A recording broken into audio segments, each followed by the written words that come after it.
On Friday, this 6th day of February in 2026, I'm Aaron Will. This is a random rambling video.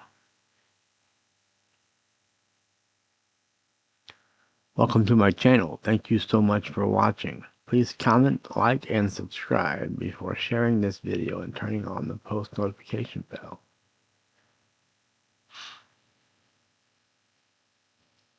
Alright. Here we go. Let me continue. We have entered day 6 into the search for Nancy Guthrie, the mother of Savannah Guthrie, co-host of NBC's Today Show. Savannah Guthrie's mother, Nancy, went missing, I think, a week ago tomorrow. And they've been searching for her, apparently. Now, this hadn't been confirmed until recently, but apparently there has been a ransom note. There's a ransom note, and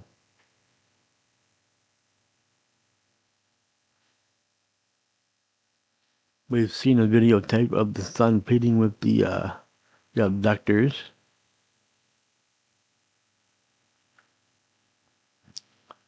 to somehow prove they have his mother and that she's eyed. Suspected spam.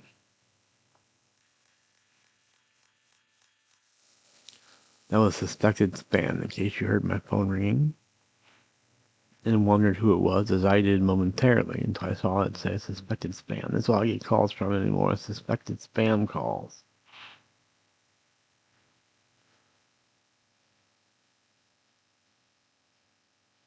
That's all I get.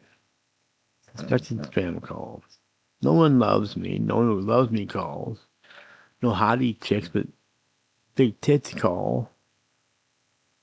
I'm not even into big tits.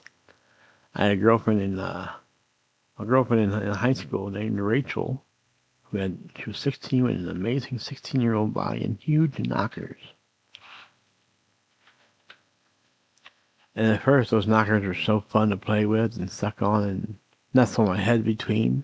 I don't know if I ever did that, but those were the end-all and be-all.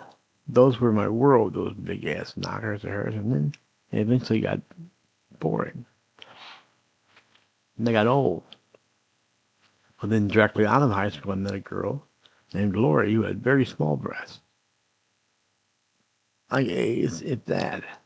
She had like A-cup breasts. Although she claims while she was pregnant, her boobs got up to about C's or D's. I like to see these.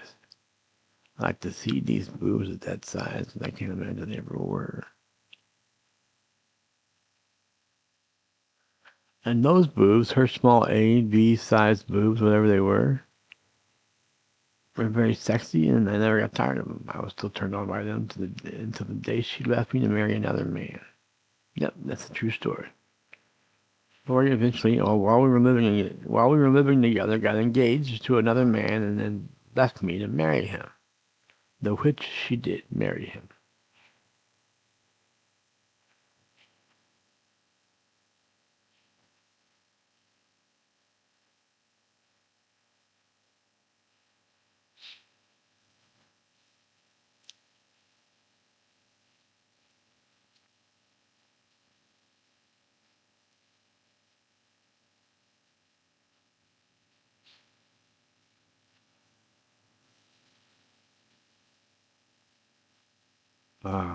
We got her crowds making a video for a couple seconds there. Alright. That's the big news going on in the country. Savannah Guthrie's mother, Nancy, was abducted about a week ago now, and no one knows where she is. There are no leads. There are rumors of supposed blood found in her house. We do know she left without her phone. She's without her medicine that she needs. She's 84 years old.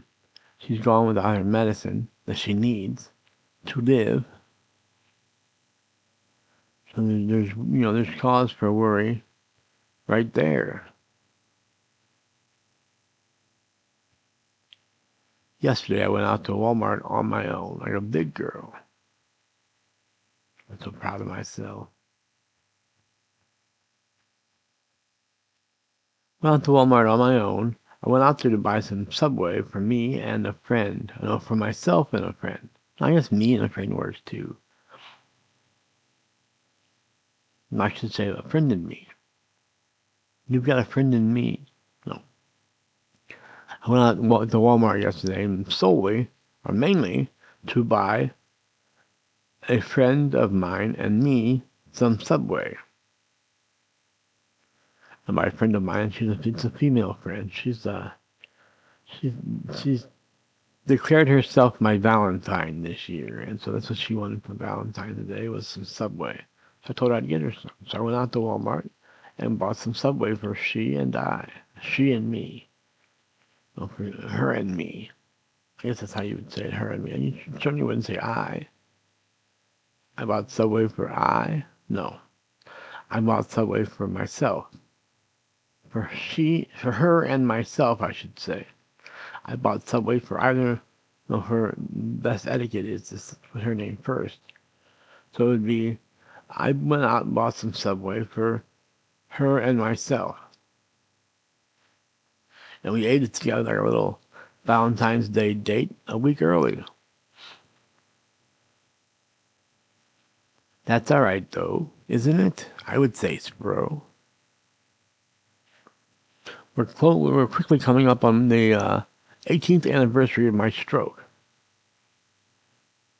And for those of you who are new, because I have had a small influx of subscribers since I posted the video that I entitled "I Use the N-Word."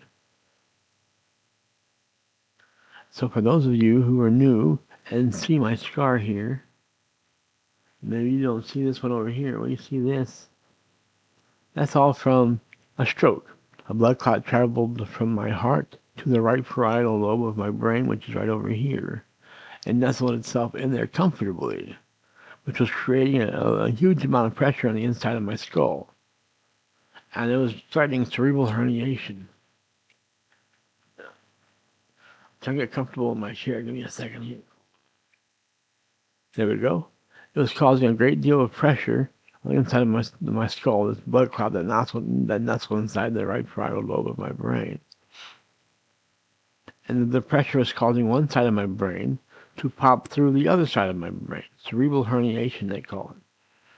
And so they had to perform an emergency craniotomy. I'm going to take my headphones off, but so you can see better, but I'll still be able to talk.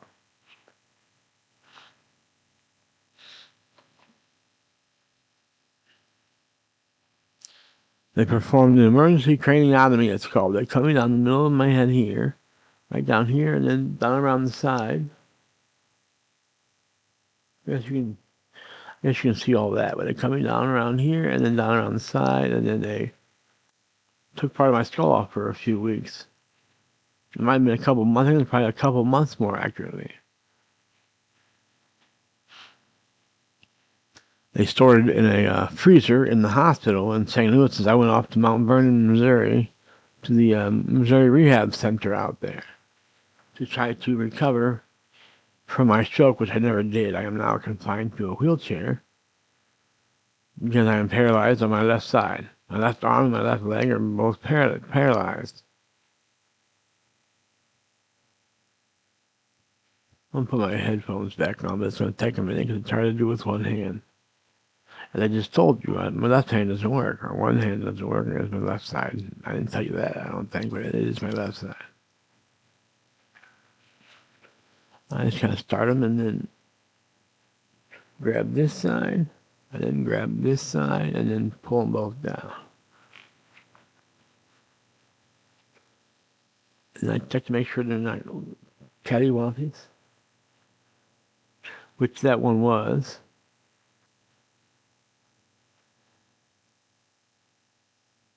There we go. Now I'm ready to finish the video. If it's not finished already. I just wanted to get that out of the way for those new subscribers. I've got about 5 new subscribers recently. And so I want you 5 subscribers to know what happened to me, why I'm in a wheelchair, and what happened that I'm in a wheelchair, and the result of, I don't know, I talk too much. That's why I call this a random rambling video, because all I do is ramble randomly. Even when it should be a structured story, like what I was just telling you about how I got in a wheelchair and why I'm paralyzed on my left side, and what side I'm paralyzed on.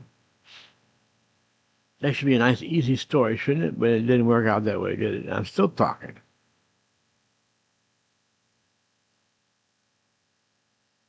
But that Subway was delicious yesterday.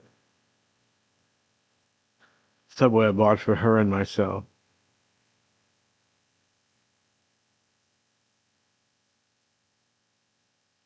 I mean, I went there mainly to buy us some Subway, but while I was there, I decided to be a maggot and steal a package of pens.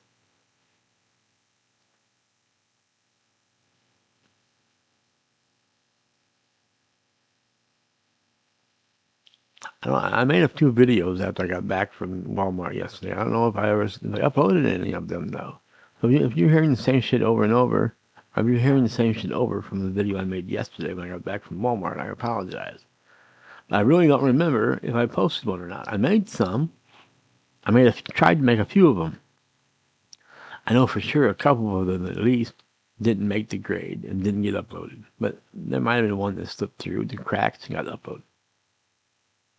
But I don't remember, and I don't know. Only you know. No. Only God knows.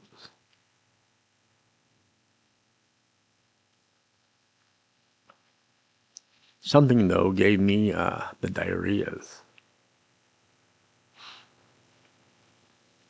It was either the Subway I ate with that girl yesterday, or it was the chicken, the fried chicken that my roommate's mother brought back for me and my roommate after they went out yesterday.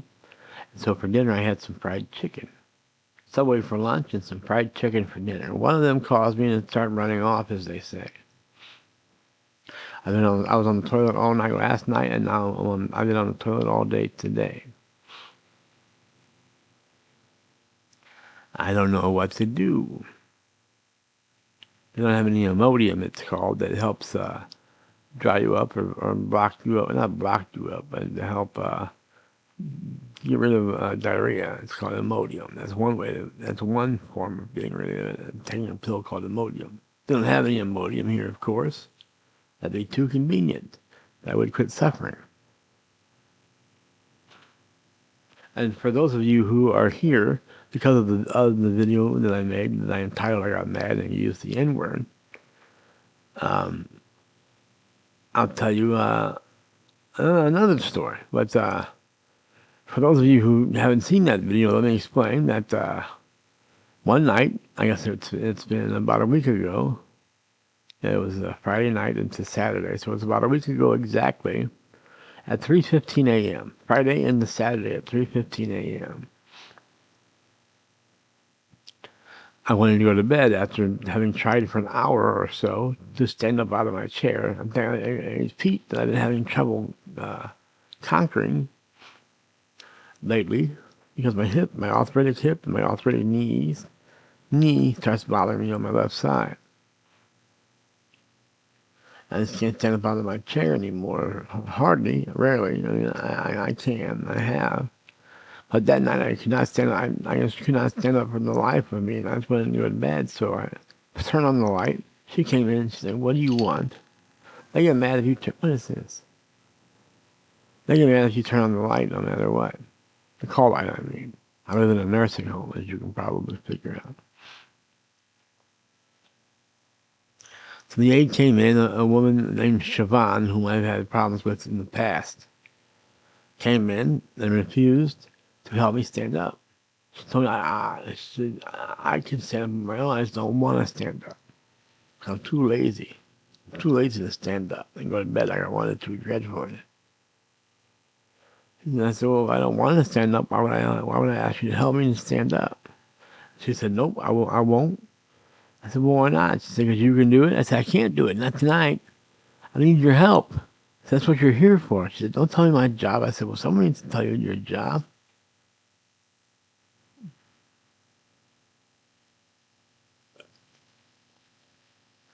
So that led to me getting upset with her, and then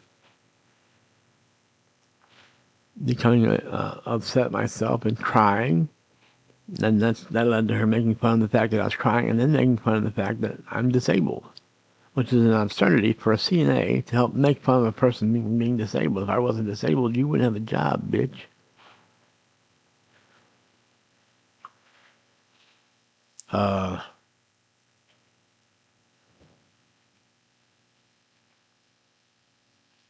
I did at one point after she made fun of me for so long, talking about she said, if I want to, I can get up and walk down the hall if I want to.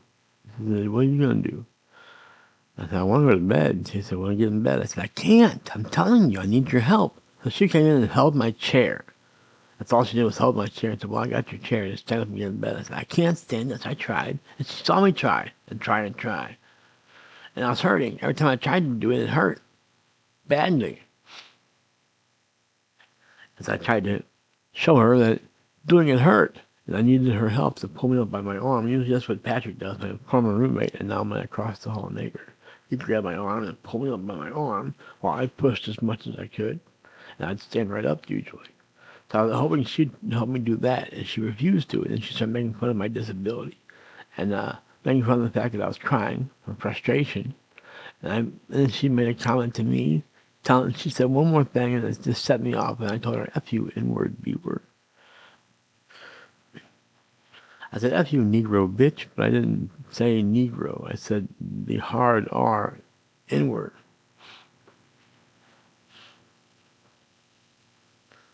Well, I went and told on her about that. I told on myself, too, to the administrator and to the DON. I went and told on them. I told them on myself, and I told on her. I told them exactly what I did and what I said. And I told them exactly what she did and what she said.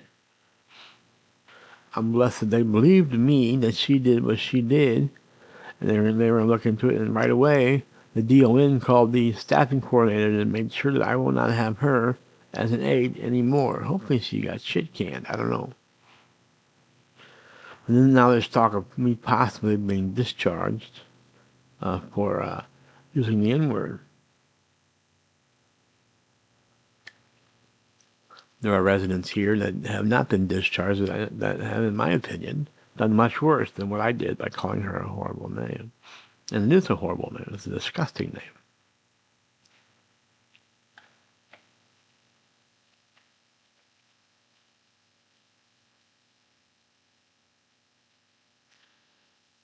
So we'll see what happens with that. But I think it's blown over for the most part. They haven't served me any letter. They haven't given me my 30-day notice or anything, which they would have to do.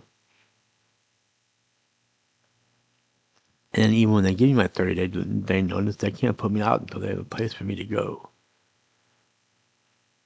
And I can appeal the discharge as well. So there's a lot has to happen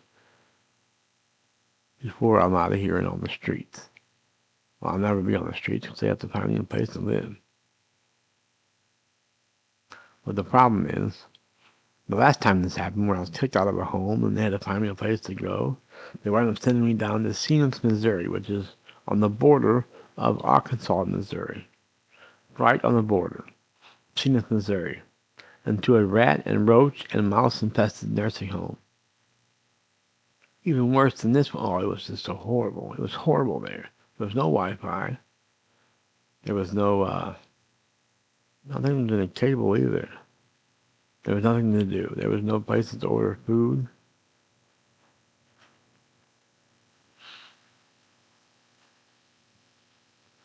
I don't know.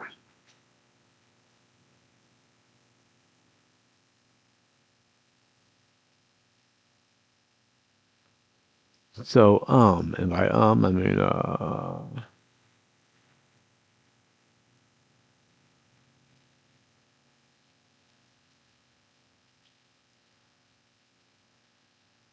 what am I talking about? No. I was talking about how then another aide did the same exact thing 2 nights ago. I wanted to get up and make a video right away after she did it, but I didn't. I was still so mad, but I was a perfect angel that night. I didn't call her out of her name at all. I certainly didn't call her a racial slur, even though she brought up race and called me a white motherfucker.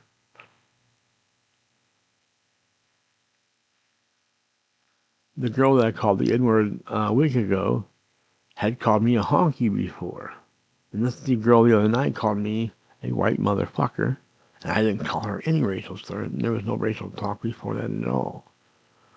And she said, you white, she said something about, I think, you white motherfuckers. She said, you white whatevers. And I forget what she said. And then she called me a fat ass. She said, well, I got better things to do than pick your fat ass up. I said, it's part of your job. And so if you don't like your job, you should quit and get a new one. Or, instead of getting a certificate, you should have gotten a degree. I can tell you before my stroke, if I had a job I didn't like, I would quit and get a different one. There's nothing worse than being miserable every single day of the week.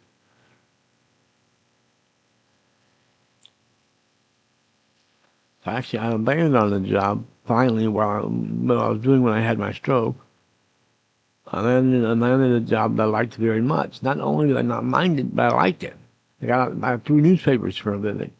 I got out there just jamming my radio, flying around, chucking newspapers out of my window. It was very, what's the word, therapeutic. You get a lot of stress out, chucking newspapers out your window, flying around. And the cops, they would see you flying around, and they'd stop you, and they'd see all the newspapers in your car and realize you were throwing newspapers, and they're like, I'm starting to apologize. So you got almost a license to speed. And so I had to go fast. I wasn't trying to take advantage of that. I had to go fast to get my route done on time. There was a time limit for getting those routes done.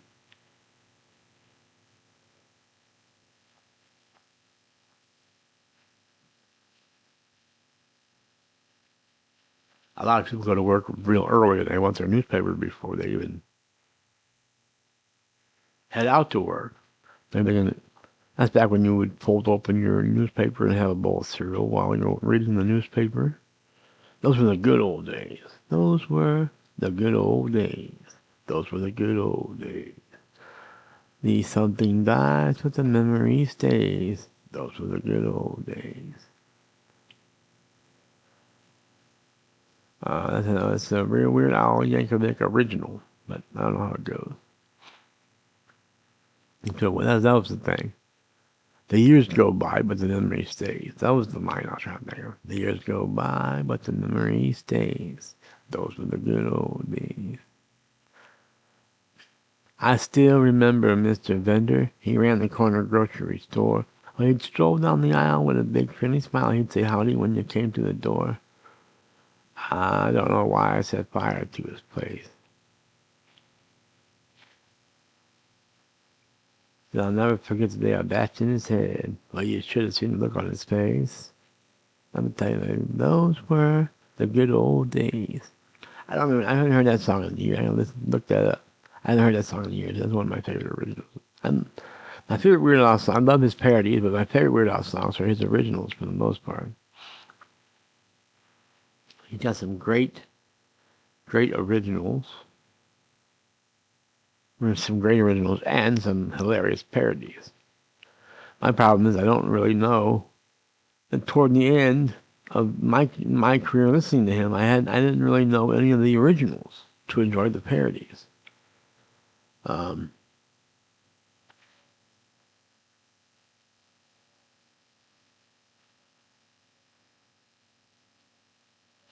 gotta come on, I'm almost done. What was I talking about? I like to solve all my loose ends and try to finish all the stories I start to tell that I don't tell. Yesterday, along with buying Subway for a girl and myself, I also stole a pack of pens. I needed some pens and didn't have any money for them, so I flat out stole them. I didn't put them in my pocket and forget about them. I stole them on purpose. I put them in the pouch in the back of my chair to roll out of the store with them and not pay for them. That's maggoty. And I understand that's the bottom of the barrel, but I did that. I'm not very proud of it, but I'm not afraid to share things with you. That's why this is therapeutic as well. So that's why I said throwing newspapers was therapeutic. Doing these videos are therapeutic as well. I got to get shit off my chest and off my mind. And I wanted to let you know that I'm a thief and I'm a maggot. I use the N word and I steal shit. I kill babies. No, I don't.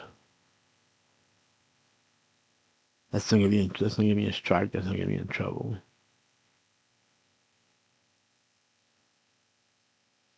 But it's not true. I don't kill babies, of course. I love little babies, little babies, little bitty babies.